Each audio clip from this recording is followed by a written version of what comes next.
తమిళ సినీ పరిశ్రమలో విషాదం చోటు చేసుకుంది. ప్రముఖ నిర్మాత కె రాజన్ చెన్నైలో ఆత్మహత్య చేసుకున్నారు.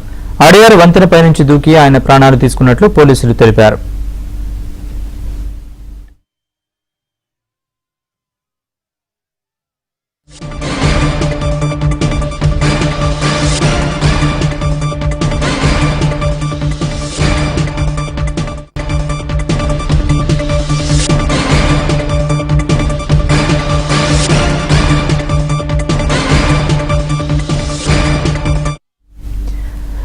తమిళ సినీ పరిశ్రమలో విషాదం చోటు చేసుకుంది. ప్రముఖ నిర్మాత కె రాజన్ చెన్నైలో ఆత్మహత్య చేసుకున్నారు. అడయార్ వంతెనపై నుంచి దూకి ఆయన ప్రాణాలు తీసుకున్నట్లు పోలీసులు తెలిపారు.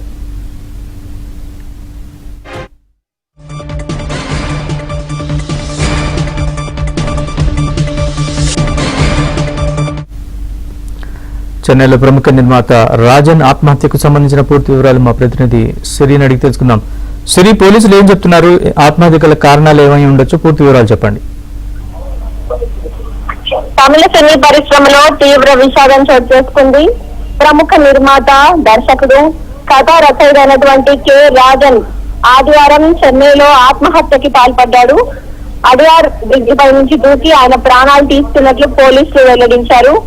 ఇక ఈ ఘటన తమిళ సినీ ఇండస్ట్రీలో తీవ్ర దిగ్భ్రాంతిని గురిచేసింది. ప్రస్తుతం కేసు నమోదు చేసి పోలీసులు పూర్తి స్థాయిలో దర్యాప్తు చేపడుతున్నారు.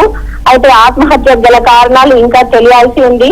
వ్యక్తిగతంగా సమస్యల వల్ల లేదా ఫ్యామిలీ కుటుంబ సమస్యల వల్ల ఏదైనా ఇటువంటి అఘాయిత్యానికి పాల్పడ్డారా, లేదా ఇండస్ట్రీకి సంబంధించినటువంటి ఏదైనా నష్టాలు కారణంగా, సమస్యల కారణంగా ఈ ఘటన జరిగిందా అనేది అయితే ఇంకా తెలియాల్సి ఉంది. కె రాజన్ అయితే తమిళ సినీ పరిశ్రమలో బహుముఖ ప్రజ్ఞాశాలిగా కూడా ఆయన గుర్తింపు పొందాడు. నిర్మాతగా ఎన్నో సినిమాలు కూడా నిర్మించారు. బ్రహ్మచారిగల్, డబుల్, అవల్ పావం వంటి చిత్రాలను కూడా నిర్మించాడు. అలాగే దర్శకుడిగా కూడా ఆయన చాలా సినిమాలు తీశారు. నమ్మ ఊరు మరియమ్మ, ఉనార్చిగల్ సినిమాలు కూడా ఆయన దర్శకత్వం వహించారు. అలాగే తంగమ్మ, తంగచి వంటి చిత్రాలు కూడా ఆయన కథలు కూడా అందించారు. అలాగే నటుడిగా కూడా ఎంతో మంచి గుర్తింపు సాధించాడు. మైకేల్ రాజ్, పాంబు సట్టై, ఇక రీసెంట్ గా అజిత్ నటించినటువంటి తునీవు, అలాగే బకాసురం వంటి చిత్రాల్లో కూడా ఆయన కనిపించాడు. సినీ పరిశ్రమ సమస్యలపై కూడా ఆయన బహిరంగంగా మాట్లాడేటువంటి వ్యక్తిగా ప్రత్యేక గుర్తింపు కూడా ఉండేది. సినిమా ఆడియో ఫంక్షన్స్ లో, ప్రెస్ మీట్స్ లో, సినీ సంఘాల సమావేశాల్లో కూడా ఆయన ఘాటుగా వ్యాఖ్యలు చేసి తరచూ వార్తలు నిలిచేటువంటి వారు. పరిశ్రమలో జరుగుతున్నటువంటి అన్యాయాలపై కూడా ఆయన నేరుగా స్పందించే నిర్మాతగా ఆయనకు మంచి పేరు ఉంది. ఇక రాజన్ కుమారుడు కూడా ప్రభుకాంత్ సినీ రంగంలోనే కొనసాగుతున్నాడు. నటుడిగా కెరియర్ ప్రారంభించి తర్వాత దర్శకుడిగా కూడా కొన్ని చిత్రాలు తెరకెక్కించాడు. ప్రస్తుతం రాజన్ మృతితో తమిళ సినీ పరిశ్రమలో అయితే విషాద ఛాయలు అలుముకున్నాయి. సినీ ప్రముఖులు ఇప్పటికే ఆయన మృతిపై సంతాపం వ్యక్తం చేస్తున్నారు. తమిళ ఇండస్ట్రీ ఆయన మరణంతో అయితే షాక్ కి గురయ్యింది.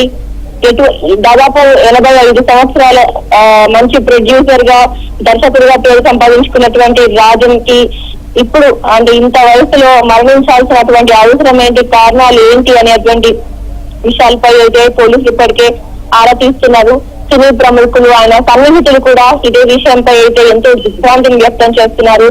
ఎంతో సన్నిహితంగా అందరితో మాట్లాడేవాడని, అలాగే ఎటువంటి సమస్యలున్నా కూడా సినీ ఇండస్ట్రీకి సంబంధించి ఆయన తీర్చేవారని ఇప్పటికే సినీ ప్రముఖులు కూడా చెప్తున్నారు. అందరూ కూడా షాక్ కి గురయ్యారని చెప్పొచ్చు ఆయన మరణ వార్తతోటి.